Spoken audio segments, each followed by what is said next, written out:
Assalamualaikum warahmatullahi wabarakatuh. Saudaraku yang dirahmati Allah, pahala merupakan suatu balasan yang akan diterima dari perbuatan baik yang dilakukan manusia selama hidup di dunia. Setiap mukmin selalu berusaha untuk mendapatkan pahala yang balasannya akan diterima di akhirat kelak. Ternyata seseorang bisa saja mendapat transfer pahala dari orang lain. Bagaimana cara mendapatkan transfer pahala? Simak video hingga akhir agar tidak tersesat. Jangan lupa klik like dan subscribe. Pahala merupakan balasan yang akan didapatkan seseorang di akhirat kelak atas semua perbuatan baiknya selama hidup di dunia.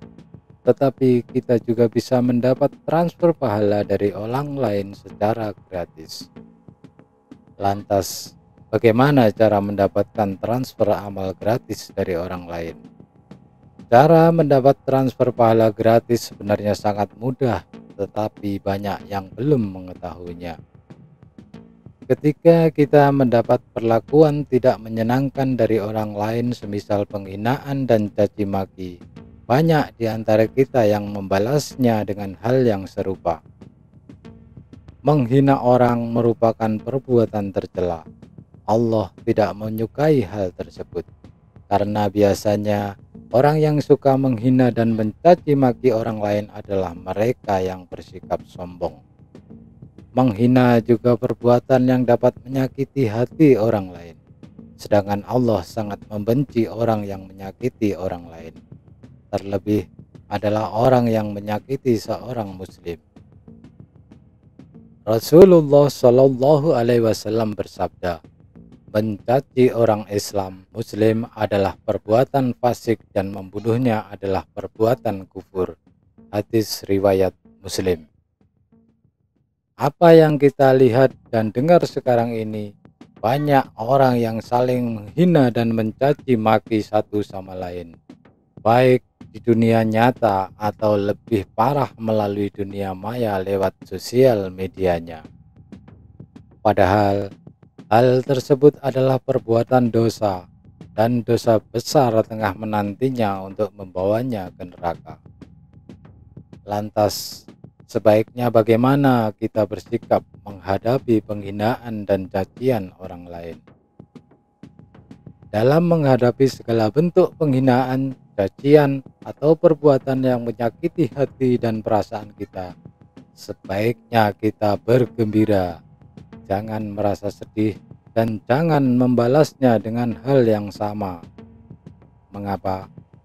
Karena sebenarnya orang tersebut sedang memberikan hadiah kepada kita, yaitu ia sedang memberikan kebaikannya atau pahalanya kepada kita. Allah menghapus dosa-dosa kita dari celaan yang kita dapatkan. Apabila kita sedang dihina, dicaci, direndahkan orang lain, maka Allah akan memberikan kita pahala apabila kita bersabar dengan tidak membalasnya dengan perbuatan yang serupa. Seorang salaf pernah berkata, jika aku boleh berghibah, maka kedua orang tuakulah yang paling berhak aku gibahi, karena hanya mereka berdua yang paling berhak aku serahi kebaikan. Salah seorang salaf juga berkata, apabila sampai kepadamu perkataan dari saudaramu berupa celaan yang menyakitimu, maka janganlah engkau risau. Seandainya perkataan itu benar, maka itu adalah hukuman bagimu yang disegerakan daripada mendapat hukuman di akhirat. Dan seandainya perkataan itu tidak benar, maka itu akan menjadi pahala bagimu tanpa harus berbuat baik. Bagi orang yang suka menghina dan mencaci, maka Allah sudah menyiapkan neraka dan siksa baginya, karena mencela adalah sebuah perbuatan yang dolim. Allah berfirman, hai orang-orang yang beriman, janganlah sekumpulan orang laki-laki merendahkan kumpulan yang lain. Boleh jadi yang ditertawakan itu lebih baik dari mereka. Dan jangan pula sekumpulan perempuan merendahkan kumpulan lainnya. Boleh jadi yang direndahkan itu lebih baik, dan janganlah suka mencela dirimu sendiri. Dan jangan memanggil dengan gelaran yang mengandung ejekan. Seburuk-buruk panggilan adalah panggilan yang buruk sesudah iman, dan barang siapa yang tidak bertobat, maka mereka itulah orang-orang zalim. Quran Surat Al-Hujurat ayat 11. Cara mendapat transfer pahala yang pertama adalah bersabar dengan segala penghinaan dan cacian, dan tidak membalasnya dengan perbuatan serupa. Sedangkan cara kedua, kita bisa mendapatkan transfer pahala dari orang lain apabila ada orang yang melakukan kebaikan tetapi meniatkan pahala dari kebaikan yang ia lakukan untuk diberikan kepada kita. Misalnya anak kepada orang tuanya. Islam mengajarkan kepada umatnya untuk senantiasa berbakti kepada kedua orang tua. Berbakti kepada orang tua hukumnya wajib sekalipun kedua orang tuanya sudah wafat. Bagi seorang muslim, berbakti pada orang tua bukan sekedar untuk memenuhi tuntutan unggah-ungguh kesopanan, tetapi menjadi satu cara menaati perintah Allah Subhanahu wa Ta'ala. Sebagaimana disebutkan dalam Al-Quran, kami mewasiatkan kepada manusia agar berbuat baik kepada kedua orang tuanya. Ibunya telah mengandungnya dalam keadaan lemah yang bertambah-tambah dan menyapihnya dalam 2 tahun. Bersyukurlah kepadaku dan kepada kedua orang tuamu. Hanya kepadaku kamu kembali. Banyak cara yang bisa dilakukan untuk senantiasa berbakti kepada kedua orang tua.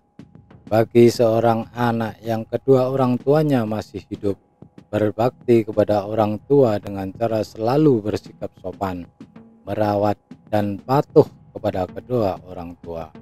Bagi seorang anak yang kedua orang tuanya atau salah satu dari keduanya sudah wafat, bisa melakukannya dengan cara mendoakan mereka. Rasulullah bersabda, seorang mayat dalam kuburnya seperti orang tenggelam yang sedang meminta pertolongan. Dia menanti-nanti doa ayah, ibu, anak dan kawan yang terpercaya. Apabila doa itu sampai kepadanya, maka itu lebih ia sukai daripada dunia berikut segala isinya. Dan sesungguhnya Allah menyampaikan doa penghuni dunia untuk ahli kubur sebesar gunung. Adapun hadiah orang-orang yang hidup kepada orang-orang mati ialah memohon istighfar kepada Allah Subhanahu wa Ta'ala untuk mereka dan bersedekahlah atas nama mereka. Hadis riwayat Ad-Dailami. Berdasar hadis Rasulullah, seseorang bisa saja mendapat transfer pahala dari orang lain, tak hanya dari anak kepada orang tuanya, tetapi bisa juga dari ayah, ibu, anak, saudara, dan sesama umat muslim. Wallahu a'lam bishawab. Terima kasih sudah menonton video hingga akhir. Jangan lupa share agar lebih banyak yang mendapat manfaat. Wassalamualaikum warahmatullahi wabarakatuh.